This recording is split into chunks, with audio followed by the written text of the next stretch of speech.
4장 1절에서 43절 말씀입니다. 자, 이 말씀이 이제 아람 군대와 이스라엘의 전쟁입니다. 요즘에 전쟁이 일어나가지고 세상이 시끄럽습니다. 사실 이 현대사회에서 전쟁이라고 하는 거 있을 수가 없는 거죠. 대화하고 그리고 지능을 가진 인간이 서로 협상하고 그래서 서로 필요한 거를 주고받고 그래서 이 비극적인 전쟁은 막아야 됩니다. 그런데 지금 소련의 인접한 우크라이나 전쟁이 일어났습니다. 이 우크라이나에 일어난 전쟁은 특이한 어떤 그 이유가 있습니다. 그거는 바로 이 우크라이나가 샌드위치, 다시 말하면 나토와 그 소련과 중간에 끼어 있습니다. 지정학적으로. 그래서 불가피한 전쟁이 일어나게 된 거죠. 그런데 그 나토군에 속해야 될 우크라이나가 바로 이 소련과의 그 샌드위치 틈바구니에서 외교적으로 머뭇거리다가 일어난 전쟁입니다. 그러니까 원래 우크라이나는 30년 전에 소련 연방이었습니다. 그런데 소련이 해체되면서 러시아로 국호를 바꾸죠. 소비에트 연방에서 러시아로 이름을 바꿉니다. 그리고 우크라이나에도 독립을 하죠. 땅은 우리나라의 남한의 한 4배 정도 됩니다. 상당히 크죠. 인구는 한 4천만 정도 되고 그 당시에 병력이 75만 명이었습니다. 30년 전에. 탱크나 비행 항공기가 각각 2,000대 이상이었고 핵무기도 거의 2,000개 이상 보유하고 있었던 세계 군사 4번째로 강한 우크라이나, 가장 강력한 유럽에서 가장 강력한 군대를 거느리고 있는 국가였습니다. 그런데 이 나라가 지금 이제 소련에 이렇게 처참하게 지금 지고 있죠. 이유는 간단합니다. 30년 동안에 그 막강한 군사력, 경제력, 그런 그 인프라가 완전히 무너졌죠. 그래서 75만의 군대가 15만으로 줄어들었고 그 중에서도 총을 제대로 쏠 수 있는 군대가 없는 이런 아주 나약한 모습으로 바뀌었습니다. 사실 우크라이나가 과거처럼 75만의 군대를 보유하고 그리고 항공기와 전투기 각각 2, 3천 대씩 핵무기를 가지고 있다면 절대로 소련에게 침공을 받지 않겠죠. 그런데 우크라이나가 이 머뭇거리고 있었습니다. 경제적으로도 부패했고 그리고 좋은 그 입지 조건을 가지고 있습니다. 다시 말하면 이제 넓은 영토의 곡창지대고 그래서 굉장히 그 유럽에서 잘 살 수 있는 국가인데 이게 이제 정치가 잘못되다 보니까 국민들에게 돌아갈 혜택들을 전부 다 그 부패한 관료들이 다 가져가 버리고 국가의 운영과 경영을 잘못해서 나라가 극심한 그런 가난에 빠지게 된 거죠. 자, 그런데 그런 와중에 이 군사적인 충돌의 문제가 생겼습니다. 나토국에서는 바로 이 나토 동맹, 유럽 그 군사 동맹국이죠. 바로 이 우크라이나를 나토 동맹국으로 만들기 위해서 협상을 했어요. 그런데 이 소련이 가만두질 않았습니다. 그 대통령에게 협박을 했죠. 대통령 협박을 하면서 대통령 막 공격을 하고 그 다음에 정치적으로 부패되니까 막 서로 여당 야당이 정치적으로 싸우기만 하고 그러다가 나토 동맹의 시기를 놓쳐버렸어요. 그래서 결국은 대통령이 해외로 망명 가고 나토 동맹은 무산이 됐어요. 그런데 이번에 새로 뽑힌 대통령, 젊은 대통령인데 이 대통령은 반소련을 그리고 나토 동맹을 추구하고자 하는 노력을 했어요. 그러니까 소련이 가만히 보니까 바로 이 우크라이나가 중립지대로서 있었는데 나토 동맹을 하게 되면 소련도 매우 위험한 상태가 되고 나토군과 우크라이나와 바로 마주대하게 되기 때문에 소련으로서는 바로 우크라이나 손을 봐줘야 되겠다 생각하고 사실은 침공을 하게 된 겁니다. 다시 말하면 쉽게 말하면 서방 세계 나토 동맹에게 경고장을 보낸 거예요. 소련을 건들지 마라. 인접국에 가까이 오지 마라. 이게 이제 지정학적으로 매우 그 샌드위치 끼어 있는 우크라이나로서 굉장히 그 손해를 보는 굉장히 불행한 그런 지정학적 위치에 있다는 거죠. 자, 이것을 과연 우크라이나 정도의 사건으로 볼 것이 아니라 바로 이것은 남의 나라의 일이 아니다 라고 생각하는 사람이 있고 우리나라 정치인 중에 이거는 남의 나라의 일이다. 우리는 신경 쓸 일이 아니다 라고 생각하는 사람도 있어요. 이거는 우리나라의 일과 마찬가지다 라고 생각하는 사람도 있고 자, 그렇다면 우크라이나의 예를 들자면 강력한 군사력을 가지고 있었다면 절대로 침략을 당하지 않았고, 그리고 국민들이 처참한 지경에 빠지지는 않았을 거예요. 그런데 국가가 국방을 튼튼히 하지 않았기 때문에 강력한 군사력을 가지고 있던 소련이 바로 우크라이나를 침공을 하게 된 것입니다. 자, 이렇게 된 상황에서 우리 대한민국의 지정학적 위치를 볼 때 우리나라도 소련과 바로 이 국경을 맞대고 있어요. 중국과도 국경을 맞대고 있어요. 한반도의 운명이라고 하는 건 지정학적으로 세계에서 가장 호전적인 국가, 공산주의 국가, 중국과 소련이라고 하는 그런 두 나라와 국경을 맞이하고 있고, 그리고 또 동쪽 해안에는 수시로 대한민국을 침략해왔던 일본이라고 하는 국가도 우리 바로 주변에 있어요. 그리고 지금은 분단되어 있어서 바로 북한도 오늘도 미사일을 쐈는데 계속해서 북한은 미사일을 쏘고 있어요. 그리고 핵무기를 계속 고도화된 핵무기로 개발하고 있고, 자, 이런 상황에 이 대한민국의 지정학적 위치는 우크라이나보다 더 위험한 샌드위치 상황이에요. 이런 샌드위치 상황에서 대한민국이 할 수 있는 유일한 길은 바로 이 동맹국을 만드는 거예요. 우크라이나가 소련의 침공을 받을 수 있었던 것은 바로 동맹이었기 때문에, 동맹국이 함께할 친구가 없기 때문에 바로 우크라이나는 지금 속수무책으로 당하고 있는 거예요. 그런데 우리나라는 일찍 이승만 대통령이 한미 상호 방어 조약을 만들었어요.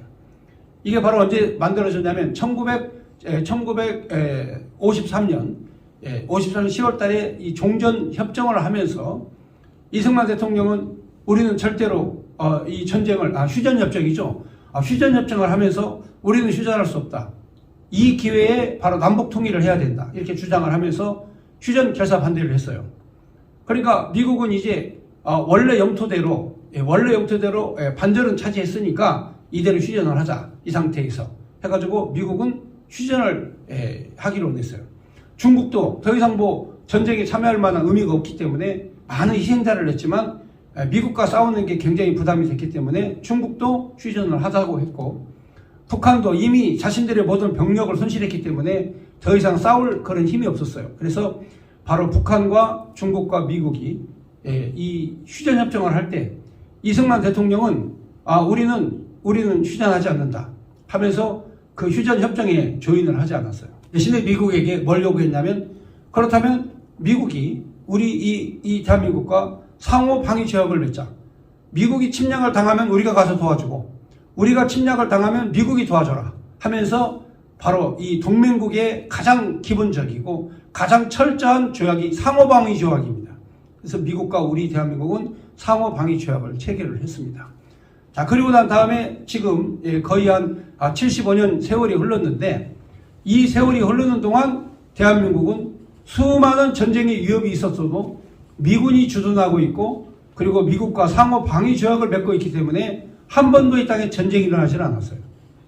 앞으로도 마찬가지입니다. 앞으로도 미국과 국가당 동맹을 맺고 있는 이상은 중국이나 러시아가 우리나라를 침략할 일은 없습니다. 북한도 역시 마찬가지입니다. 그런데 이 한미동맹을 깨려고 하는, 한미동맹을 무력화시키려고 하는 이러한 세력들이 바로 대한민국에 등장을 했습니다. 그게 바로 뭐냐? 종전선을 주장한 사람입니다. 종전을 해버리면 바로 유엔사가 해체되고, 그리고 그 당시에 이 조약을 맺었던 한미동맹을 무력화시킬 수 있는 그런 이유와 조건이 됩니다. 그래서 미군을 철수시켜야, 그래서 이 땅에서 미군 철수를 외치는 사람들은 거의 대부분 대한민국의 사람이 아니라 바로 북조선인민공화국의 바로 혁명 주력군들, 그러니까 남조선에 파송돼서 남조선을 적화통일하려고 하는 혁명 주력군들이 하는 얘기를 똑같이 미군 철수라고 얘기하는 거죠. 자, 그렇다면 지금 우리 스스로 우리가 나라를 방해할 수 있으면 미군이 주둔할 필요가 없죠. 우리가 굳이 중국을 상대로, 러시아를 상대로, 그리고 호전적인 북한을 상대로 우리가 싸워서 승리할 수 있는 그런 군사력을 가지고 있다면 굳이 이 땅에 미국이 존재할 이유가 없습니다. 그때는 미군이 철수해도 괜찮습니다. 그런데 지금 상황으로서는 바로 북한은 핵을 가지고 있고 고도의 그런 순항 미사일을 가지고 있습니다. 중국은 바로 호시탐탐 대륙 세력으로서 조선 땅, 그리고 또 과거에 있었던 그런 그 고려 시대부터 그리고 그 후에 삼국시대부터 그 후에 그 나갔던 그런 모든 역사를 볼 때에 바로 중국은 호시탐탐 바로 이 조선 반도를 계속 한반도에 계속 침략군을 보냈습니다. 그러니까 우리가 잘 아는 그런 병자호란도 바로 그런 청나라의 침입도, 그 다음에 여러분이 잘 아는 그런 당나라의 침입도, 이런 모든, 그리고 6.25 전쟁 때 바로 중국이 참전해서 바로 이 통일을 이루지 못한 이런 일들을 놓고 보면 바로 중국이 바로 우리의 가까이 있는 것이 우리에게 부담이 되고, 또 러시아가 또 우리와 이 접경을 하고 있는 이러한 상황, 이것도 감안을 해야 될 때 바로 우리나라가 한미동맹을 견고하게 함으로 말미암아서 지금까지 80년 동안에 안정된 그런 국가를 이룰 수 있었다라고 하는 게 결론인데, 지금 저 미국 대사관 앞에 가면 바로 그 혁명 주력군들, 남조선 혁명 주력군들이 지금도 미군 철수를 외치고 있어요. 자, 이들의 생각이 바로 뭐냐? 바로 북한과 같은 생각이고, 북한에서 보낸 바로 혁명 주력군 간첩이죠. 우리는 지금 그들을 주사파라고 하지만 실제적으로 그 사람들은 혁명 주력군들입니다. 그래서 이 대한민국을 매우 위험한 상황에 빠뜨리려는, 또 우리가 뭐 전쟁하지 않는 것이 낫지 않냐? 우리가 죽음보다는 전쟁보다는 평화가 낫다. 그러므로 어떤 희생과 대가를 치르면서 전쟁을 하는 것보다 전쟁 없이 평화를 이루는 게 낫다. 이렇게 주장하는 사람들이 있어요. 그 말도 틀린 말은 아닙니다. 그런데 그 대상자가 누구냐가 문제죠. 서로 이념과 사상과 그리고 어떤 그 경제적 수준과 그리고 어떤 이념이 같으면 충분히 그렇게 할 수 있습니다. 그런데 바로 북한은 우리가 이념이 다릅니다. 사상이 달라요. 그렇기 때문에 사상이 다른 사람들과 평화롭게 지낸다는 것은, 이거는 강도를 자기 집 문 열고 따고 돌아서 마음껏 다 가져가라 라고 하는 침략자에게 집안을 다 내주는 것과 마찬가지라 이 말이죠. 그래서 오늘 이 말씀이, 오늘 그 말씀이 바로 아람 군대가 연합군을 형성해 가지고 북이스라엘을 이제 침략해 옵니다. 북이스라엘을 침략해 왔는데 이들이 얼마나 고약하냐면, 그들이 연합군을 만들었어요. 그리고 수많은 부족장, 족장들, 왕들과 함께 군대를 모아가지고 이 이스라엘을 침략하러 왔는데, 이 사자를 보냅니다. 사자를 보내면서 너희들이 가지고 있는 건 다 내 것이다. 너희들이 가진 은금도 내 것이다. 너희들이 가지고 있는 그런 여자, 부인, 그리고 어린 아이들 다 내 것이다. 그러므로 너희가 전쟁을 피하려면 너희가 가지고 있는 거를 다 주어라. 이렇게 바로 주장을 하는 거죠. 그런데 거기에 반해서 이스라엘의 왕 아합은 능력이 없어요. 저 군대를 대항할 만한 그런 전투력을 가진 것도 아니고 그런 군대를 가지고 있는 것도 아니에요. 그러니까 그럼 좋다. 그럼 평화를 지키기 위해서 그렇게 할 터이니까 너희들이 와서 가져가고 싶은 거, 여자든지 금이든지 어린아이든지 끌고 가고 싶은 거 다 데리고 가라 하면서 아합왕이 군사적 열세에 의해서 전쟁을 치를 수 없는 상황이 되자 처참한 협상을 하게 됩니다. 자, 그러니까 이런 협상을 하게 됐다는 소문이 퍼지게 된 거죠. 그러니까 이제 하나님의 종, 하나님과 소통하고 대화하는 선지자가 아합왕에게 찾아갑니다. 아니 지금 살아계신 하나님이 이 땅을 지금 지배하고 계시고 살아계신 하나님이 현재 우리와 함께 계시는데 당신 어떻게 사람의 눈만 보고 군대만 보고 그렇게 일찍이 항복합니까? 하나님께서 이 나라를 지켜주시면 능히 승리하고 능히 이길 수 있습니다. 그러니까 그러면 어떤 방법으로 해야 되냐? 방법을 가르쳐달라. 아니 일단 전쟁을 위해서 용사를 뽑아라. 기드온의 300명의 용사를 뽑았던 것처럼 일단 젊은 청년의 특공부대를 뽑아라. 그 다음에 나팔을 불어가지고 각 족속에서 이 전쟁에 참여할 사람을 불러라. 그러면 그 군대로 말미암아 하나님이 싸우실 것이다. 그러니까 고대의 전쟁은요, 신과의 전쟁입니다. 고대의 전쟁은 신과 신의 전쟁인데 바로 이스라엘 하나님 여호와가 세냐, 아합왕이 믿는 바알과 아세라가 세냐, 어떤 신이 세냐 하는 전쟁입니다. 그런데 아합은 애시당초부터 믿음이 없기 때문에 만군의 여호와 하나님에 대한 믿음이 없는 사람입니다. 그러니까 하나님의 존재를 자기 마음속에서부터 무시를 하는 거예요. 여러분, 우리가 실패하는 원인이 바로 뭡니까? 내 마음속에서부터 하나님의 전능하심을 무시하는 거예요. 내 마음에서부터 하나님을 패배자로 만드는 거예요. 내 마음에서부터 하나님이 무능력한 신이라고 인정하는 거예요. 그래서 패배자가 되는 겁니다. 사람들 가운데 실패한 사람들을 보면 다 패배의식에 사로잡혀 있어요. 사업을 해도 안 되고, 가정도 안 되고, 인간관계도 안 되고, 은행에 대출받으러 가도 안 되고, 모든 게 다 안 돼요. 다 막혀요. 왜? 패배의식 때문에 그런 겁니다. 아방이 말이죠. 믿음과 신앙이 없으니까 이 패배의식에 쌓여가지고, 다 가져가라. 와서 다 가져가라. 하면서 항복을 하죠. 그러니까 아람의 왕 베나다시 두 번째 사자를 보냅니다. 자, 이제 우리가 가지러 왔다. 자, 다 내놔라. 자, 이런 식으로 협박을 하는 거죠. 그러니까 문제는 우리 주변에 강국이 있을 때, 우리 주변에 중국도, 그리고 러시아도, 그리고 북한도, 일본도, 여러분 따져놓고 보면 세계 최강이에요. 경제대국이고 인구가 가장 많은 나라고, 그리고 소련이라고 하는 강력한 그런 그 군대를 거느리고 있는 러시아와 우리가 접경하고 있고, 호전적인 북한과 같이 있다면 현재 이 대한민국 국민들은 정신 바짝 차리고 살아야 돼요. 정신 바짝 차리고 살아야 되는데, 아니 이 대한민국 안에서 바로 북조선 인민공화국에서 보낸 남조선 혁명 주력군들이 판을 치고 있다 이 말이에요.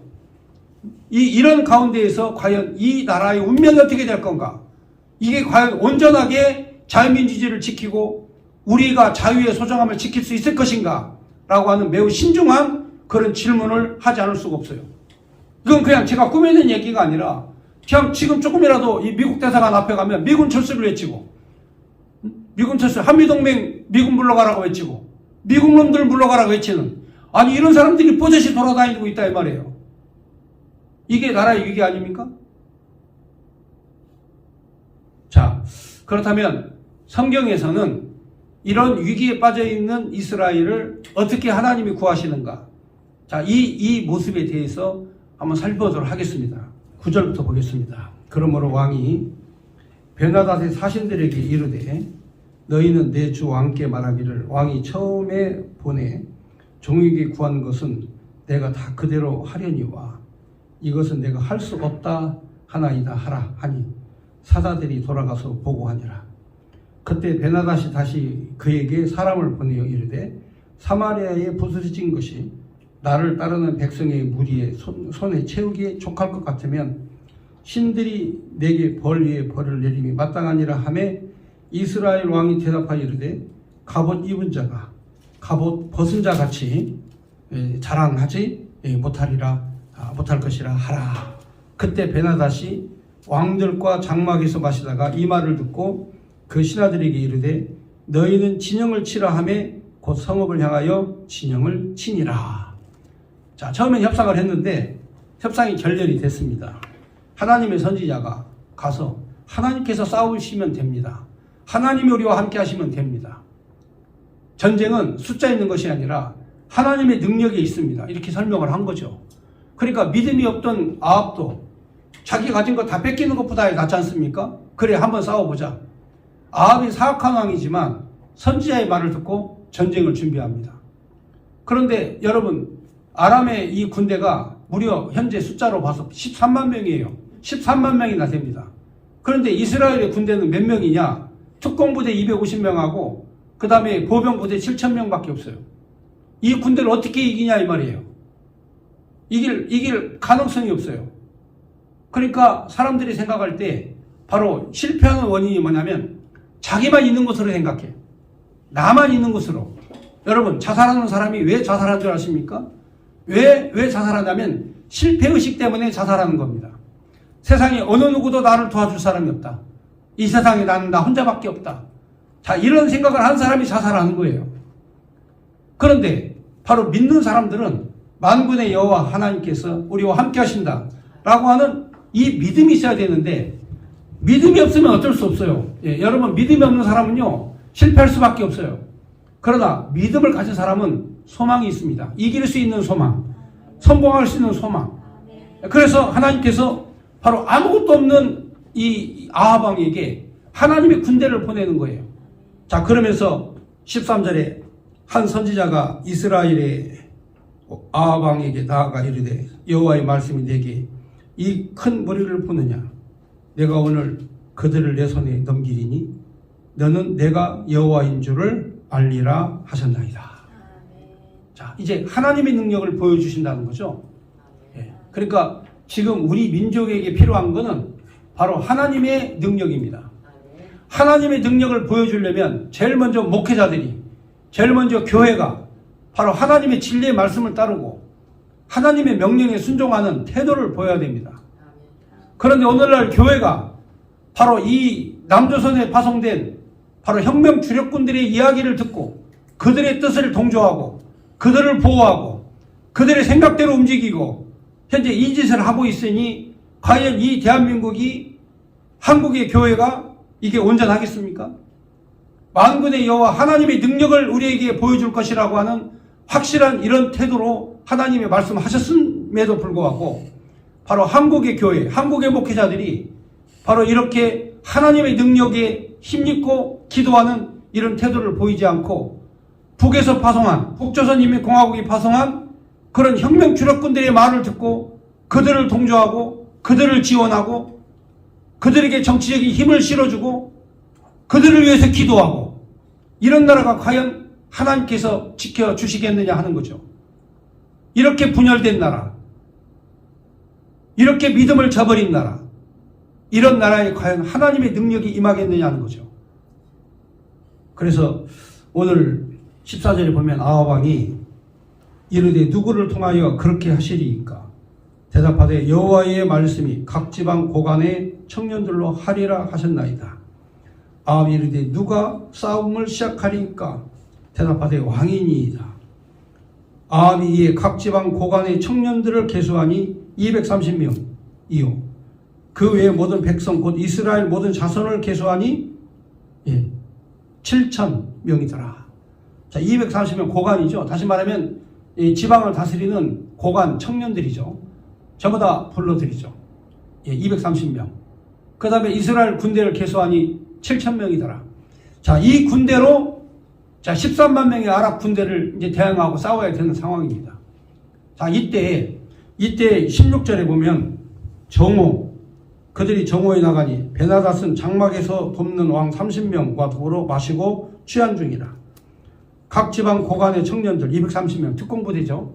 각 지방 고을의 장관들입니다. 이 청년들이 그들이 먼저 나아가 베나닷이 정탐꾼을 보냈더니 그들이 보고하여 이르되 사마리아에서 사람들이 나오더이다. 그러니까 몇 명 안 되잖아요. 자신들은 그야말로 이 13만 명의 대군이고 저기 나오는 사람은 7,000명이다가 250명이니까 쟤들은 항복하러 오는가 보다. 응? 항복하러 오는가 보다 생각을 한 거죠. 왜냐하면 숫자로 봐서 이게 상대가 안 되지 않습니까? 자, 그러니까 18절에 그가 이르되 화친하러 나올지라도 사로잡고 싸우려고 나올지라도 사로잡으라 하니 각 지방 고관 청년들과 그들을 따르는 군대가 성읍에서 나가서 각각 적군을 쳐 죽임에 아람 사람이 도망하는지라. 이스라엘이 쫓으니 아람의 왕 베나닷이 말을 타고 마병과 더불어 도망하여 피하니라. 이스라엘 왕이 나가서 말과 병거를 치고 또 아랍 사람을 쳐서 크게 이겼더라. 이 기적 같은 일이 벌어진 거예요. 사람의 생각으로는 도저히 이길 수 없는 거지만 그러나 고관 청년들로 조직된 특공부대 230명하고 7,000명의 군대가 나가서 진격하는데 아람 사람들이 다 도망가는 거예요. 다 쳐서 죽이고. 여러분 어떤 결과가 왔느냐? 이 전쟁의 결과는 바로 하나님이 함께 하시니까 승리하게 된 것이라는 거죠. 그러니까 하나님의 도우심을 구하는 자가 항상 승리할 수 있어요. 그게 믿음이에요. 예수를 믿는 사람이 자기 힘으로 하는 것이 아니라 하나님의 도우심으로 승리할 수 있다. 이런 믿음과 확신을 가지고 있어야 되는 거죠. 자, 그런데 22절에 그 선지자가 이스라엘 왕에게 나와 이르되 왕은 가서 힘을 기르고 왕께서 행한 일을 알고 준비하소서. 해가 바뀌면 아람 왕이 치러 오리이다 하니라. 그들의 신은 산의 신이므로 그들이 우리보다 강하였거니와 우리가 만일 평지에서 그들과 싸우면 반드시 그들보다 강할지라. 그러니까 그러니까 전쟁에서 실패하니까 왜 졌나 하고 생각해 보니까 이거는 신들의 전쟁에서 우리가 졌다. 그들은 산의 신인데 우리는 평지의 신이다. 그러면 이번에는 저들을 평지로 이끌어 가지고 유인해서 평지에서 싸우자. 여러분, 이스라엘 백성들은 원래 양치는 목동들 아닙니까? 양치는 목동들이기 때문에 대개 양들은 이 산속의 숲을 다니면서 산에서 난 그런 이슬을 먹고 자라난 풀을 먹이면서 양을 기르는, 그래서 이 전략과 전투가 산속에서 가장 능력을 발휘하고 힘을 발휘하는 그런 전투력을 가지고 있는데 우리가 잘못 걸려들었다. 이번에는 저들을 평지로 끌어내려 가지고 저들과 싸우자 하면서 두 번째 침략을 합니다. 선지자가 말씀하시기를 1년 후면 저들은 반드시 다시 침략해 올 것이다. 그러므로 대비하고 준비하라. 이렇게 얘기해 놨어요. 자, 오늘 26절을 보면 해가 바뀌고 베나다시 아람 사람을 소집하고 아벡으로 올라와서 이스라엘과 싸우려 하며 이스라엘 자손도 소집되어 군량을 받고 나가서 그들 앞에 진영을 치니 이스라엘 자손은 두 무리의 적은 염소떼와 같고 아람 사람은 그 땅에 가득하였더라. 그때 하나님의 사람이 이스라엘 왕에게 나와 말하여 이르되 여호와의 말씀에 아람 사람이 말하기를 여호와는 산의 신이요 골짜기의 신이 아니라 하는도다. 그러므로 내가 이 큰 군대를 다 내 손에 넘기리니 너희는 내가 여호와인 줄 알리라 하셨나이다 하니라. 아니, 평지에서 있으면서 진을 치면서 산으로 올라오질 않아요. 산으로 올라오질 않습니다. 그러니까 하나님의 사람이 내가 만군의 여호와다. 나는 산에서도 이기고 나는 평지에서도 이긴다. 이게 믿음이에요. 응? 나는 산에서도 이기고 난 평지에서도 이긴다. 이 분이 하나님이시라 이 말이에요. 하나님께서 어떤 조건에서든지 어떤 상황에서든지 우리에게 승리를 가져오게 하시는 하나님이셔요. 믿음만 있으면 그 믿음을 보여주시려고, 그러면 너의 부대를 이끌고 평지로 가라. 산에서 대치하지 마라. 7일 동안이나 기다렸거든요. 7일 동안 아무리 기다려도 평지에 있는 군인들이 올라오질 않는 거야. 왜? 과거에 이 1년 전에 쓴맛을 봤잖아. 응? 쓴맛을 보니까 이게 올라올 생각을 안 해. 그러면서 평지에서 기다리는 거야. 이때 만군의 하나님 여호와께서 내가 만군의 여호와 하나님인 것을 내가 보이리라. 이 전쟁에서 내가 사람으로 하여금 이기는 것이 아니라, 무기를 잘 써서 이기는 것이 아니라, 군대 힘으로 이기는 것이 아니라 만군의 여호와가 이기게 하신다. 이걸 보여주시려고 그러면 너희들이 가서 쳐라 그랬어요. 그러니까 평지에서 진을 치고 있던 아람 군대를 향해서 이스라엘 병력이 치고 들어가는 거예요. 29절 보겠습니다. 진영이 서로 대치한 지 7일이라 7일째 날 접전하여 이스라엘 자손이 하루에 아람 보병 10만 명을 죽이매 그 남은 자가 아멕으로 도망하여 성읍에 들어갔더니 그 성벽이 그 남은 자 2만 7천 명 위에 무너지고 베나닷은 도망하여 성읍에 이르러 골방으로 들어가니라. 그러니까 평지에서 진치고 있다가 벼락같이 이스라엘 자손들이 치고 들어가니까 10만 명이 그냥 그 자리에서 몰살을 당하죠. 하나님 함께 하시니까 되는 거예요. 그 다음에 2만 7천 명이 도망을 갑니다. 주력난을 쳐요. 주력난을 쳐가지고 아멕이라는 성으로 들어갔는데 하나님께서 또 그들을 가만두십니까? 들어가자마자 그냥 하나님이 성벽을 와장창 무너뜨리셔요. 거기에서 그냥. 응? 와장창 성벽을 무너뜨리니까 성벽이 무너지면서 2만 7천 명이 그 자리 현장에서 다 죽어버려요. 자, 여러분 12만 7천 명을 이끌고 이 이스라엘을 점령하기 위해서 아람의 왕 베나닷이 연합군을 만들어서 진격해 왔는데 처참하게 모든 군대를 다 잃고 겨우 혼자 목숨을 구한 거예요. 자, 이것이 바로 하나님이 함께 하시는 전쟁과 전투예요. 그러니까 여러분들이 여기에서 뭘 알아야 되냐면 전쟁은 하나님께 속한 것이라는 거죠. 전쟁은 하나님께 속한 것이다. 그리고 하나님께서 이 전쟁을 통해서 하나님 살아계심을 보여주시는 거죠.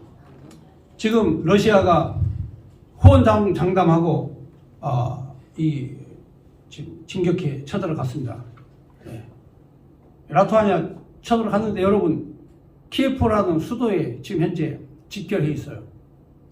그런데 저기 화염병하고 식칼하고 도끼 들고 있는 민간인들을 공격을 못해요.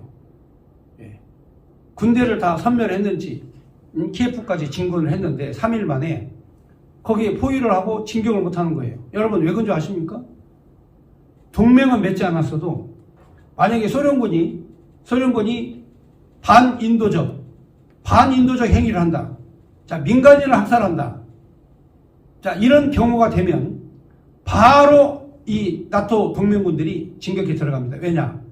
민간인을 학살하는 소련군은 더 이상 인륜적 군대라고, 군대와 군대끼리 싸우는 게 아니라 민간인을 학살하는 소련 군대가 됐다?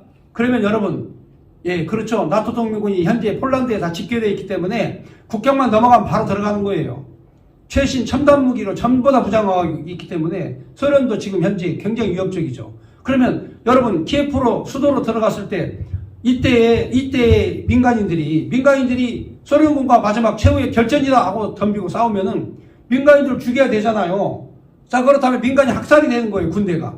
자, 이렇게 되면 여론이 안 좋아지죠.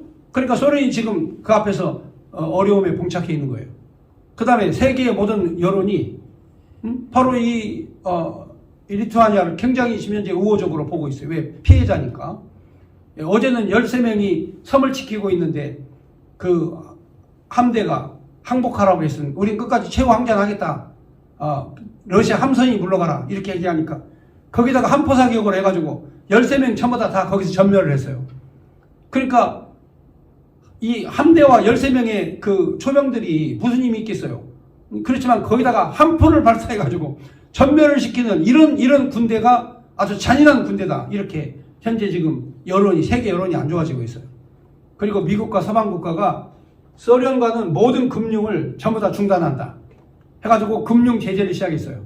소련과 거래되는 모든 금융 거래 자체가 바로 이게 전부 다 중지가 됐습니다. 세계 통화 기구에서. 그러니까 이제는 소련은 돈도 떨어지고 그 다음에 이 전 세계 민심도 잃고 이런 상황에서 과연 전쟁을 어디까지 할 건지, 과연 승리를 해도 거기를 점령을 못합니다. 유엔 협약에 따라서. 그러니까 바로 친소 라토아니아 정부를 세우고 다시 물러가야 돼요. 그러니까 이 푸틴이 이번에 가장 골치 아픈 그런 전쟁을 시작을 한 거죠. 승리를 장담할 수 없는 전쟁을 시작한 거예요. 자, 그런데 여러분 아람왕도 마찬가지예요. 자신의 목적 달성을 위해서 전쟁을 했다. 근데 결국에는 패배하고 바로 처참한 상황에 빠지게 된 거죠. 이렇게 될 때 바로 누가 하나님께서 역사하시고 함께 했기 때문에 승리하게 된 거죠. 자, 이때 아람왕 베나닷이 살 궁리를 하기 시작했어요. 내가 어떻게 하면 살 것이냐 하면서 살 궁리를 했죠. 처음에는 사자를 보내가지고 네가 가진 금, 은, 여자, 어린아이 다 내 것이다 이렇게 얘기를 해놓고 이제 와서는 살려니까 무릎 꿇고 머리를 쪼아리고 나는 당신의 종입니다 이렇게 비굴하게 항복을 하는 거죠. 31절 보겠습니다. 31절에 그의 신하들이 그에게 말하되 우리가 들은 즉 이스라엘 집의 왕은 인자한 왕이라 하니 만일 우리가 굵은 배를 허리를 동이고 테두리를 머리에 쓰고 이스라엘 왕에게 나아가면 혹시 왕의 생명을 살리리라 하고 그들이 굵은 배로 허리를 동이고 테두리를 머리에 쓰고 이스라엘 왕에게 이르되 왕의 종 베나닷이 청하기를 내 생명을 살려 주옵소서 하더이다. 아합이 이르되 그가 아직도 살아있느냐? 그는 내 형제니라. 그 사람들이 좋은 징조로 여기고 그 말을 얼른 받아 대답하여 이르되 베나닷은 왕의 형제니이다. 왕이 이르되 너희는 가서 그를 인도하여 오라. 베나닷이 이에 왕에게 나오니 왕이 그를 병거에 올린지라. 이게 무슨 짓이야? 하나님께서 적을 치라고 하셨고 만군의 여호와 하나님이 살아계심을 보여주라고 했고 그들을 전멸시키라고 하는 하나님 하셨는데 아합 왕은 지 맘대로 하는 거야. 지 뜻대로. 그러면서 자기가 이긴 것처럼 그 적장의 왕을 자기 병거에다가 딱 올려 세우면서 인자함과 자비함을 다 보여주면서 돌려보내는 거예요.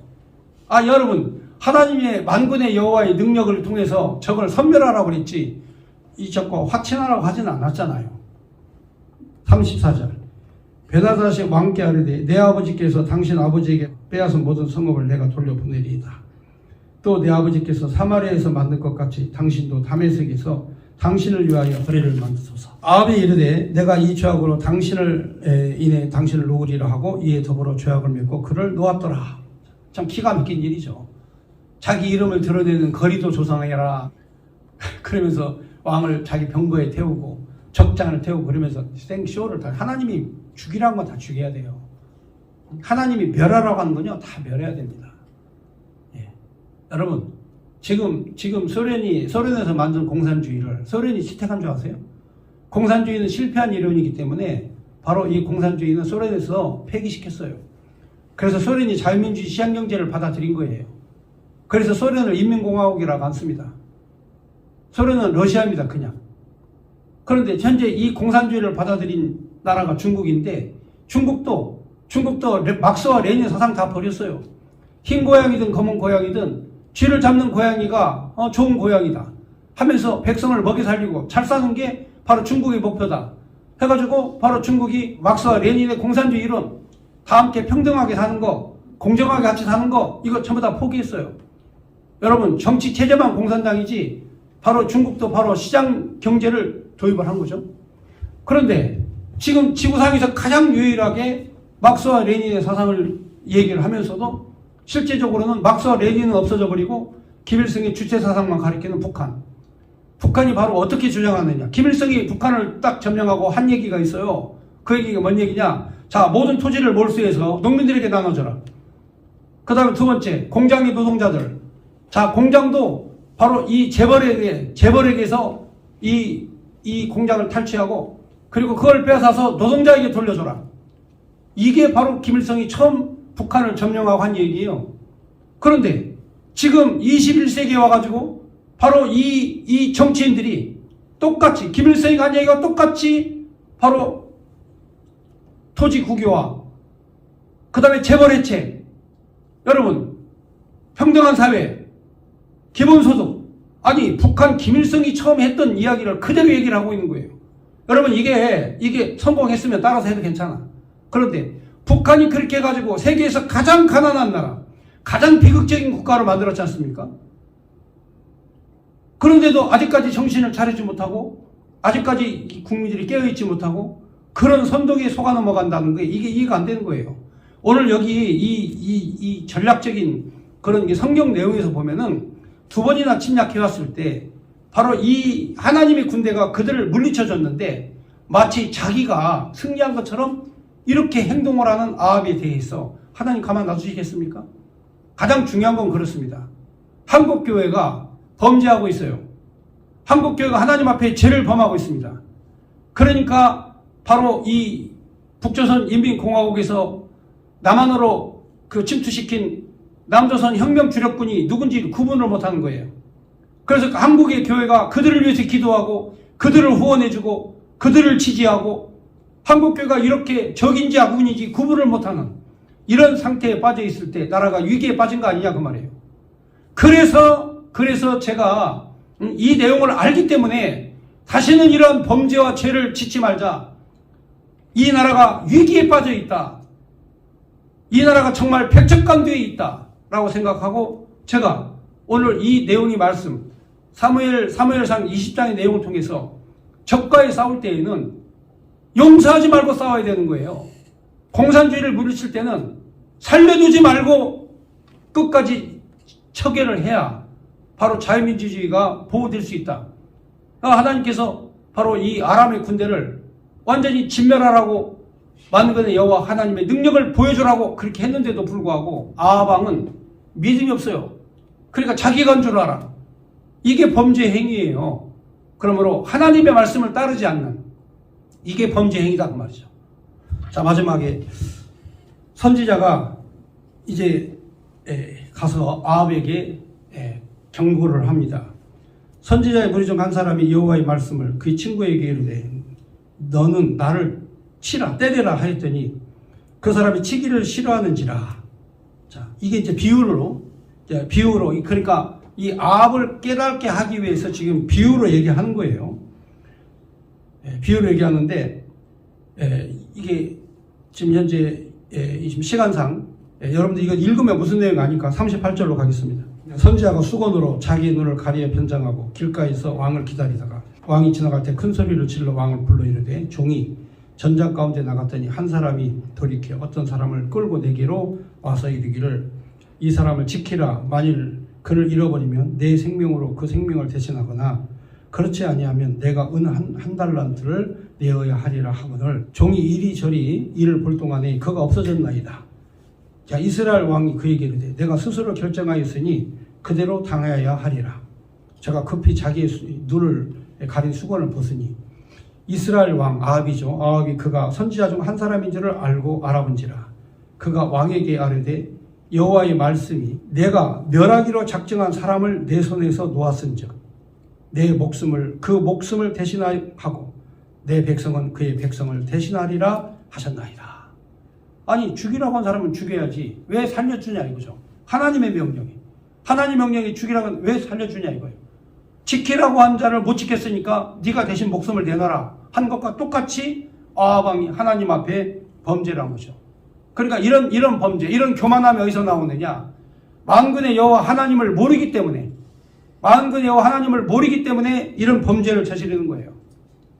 오늘날 우리 한국교회가 지금 이렇게 이 코로나 사태에서 희생적이고 헌신적으로 국가에 협력했어요. 그런데 교회가 국가의 종이 되어서는 안 되는 거예요. 국가에 굴복해서는 안 돼요. 교회는 어디까지나 교회예요. 그런데 저들이 교회 침입해 돌아가지고 예배를 드리지 마라. 2명만 예배를 드려라. 찬송을 부리지 마라. 통성기도를 하지 마라. 찬양대를 세우지 마라. 이런 식으로 교회를 규제했다? 이건 전부 다 사기예요. 왜냐? 왜 사기냐? 지하철은 규제하지 않잖아요. 백화점도 규제하지 않았잖아요. 백화점은 그대로 놔두고 지하철에서 한 명도 확진자가 생기지 않고 백화점에서 확진자가 생기지 않고 그런데 교회에서만 확진자가 생겼다? 그러면서 교회를 강력하게 통제하고 규제해야 한다? 이게 바로 사기라고 말이에요. 하나님의 권위에 도전하는 이런 행위를 해서는 안 되잖아요. 다시는 이런 전쟁과 싸움에서 우리 기독교인이 져서는 안 돼요. 기독교인이 승리를 해야지. 어떤 싸움에서든지 이겨야 돼요. 심지어는 동네에서 구슬치기 하는 싸움에서도 이겨야 되고 소싸움에서도 이겨야 되고 닭싸움에서도 이겨야 되고 전쟁에서도 이겨야 되고 사업에서도 이겨야 되고 지면 안 되는 거예요. 그래서 하나님께서 바로 승리하고 이겼으면 승리한 것이다. 그런데 왜 살려주냐 네 멋대로 하면서 아합 너의 생명을 내가 대신 거둬가겠다. 자, 40절에 이스라엘 왕이 근심하고 답답하여 그 왕궁으로 돌아가려고 사마리아에 이르니라. 그러니까 왜 근심하고 답답한 일을 하냐 말이에요. 근심하고 답답하는 일을 한 사람이 바로 그 사람이 스스로 자기가 근심되고 답답한 일을 만들었기 때문에 그 일이 생기는 거예요.